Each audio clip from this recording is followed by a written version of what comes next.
বেশ এত সুন্দর পরিবেশ দীর্ঘ 50 বছর ধরে এটা এত সুন্দরভাবে ছিল। হঠাৎ করে গত ১ মাসে কিছু বা কুটিল চরিত্রের লোকের জন্য এত বিপর্যয়ের দিকে চলে যাচ্ছে সেটা আসলেই দুঃখজনক।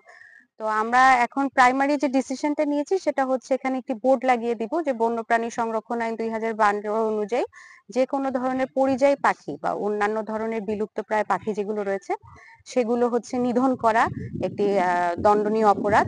তো এখানে যাতে পাখিগুলো ধরা না হয় এবং কোনো ধরনের অপরাধ কর্মকাণ্ড না হয় সেই কারণগুলো উল্লেখ করে আমরা হচ্ছে একটা বোর্ড লাগিয়ে দিব।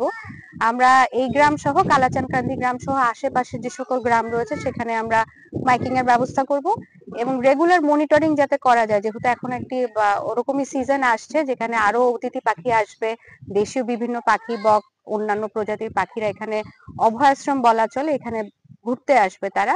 তো আমরা নিয়মিত মনিটরিং এর মধ্যে রাখবো যাতে আমরা একটি 50 বছরের যে ঐতিহ্য এই গ্রামবাসীরা বলে থাকে সেটা যাতে আমরা বজায় রাখতে পারি।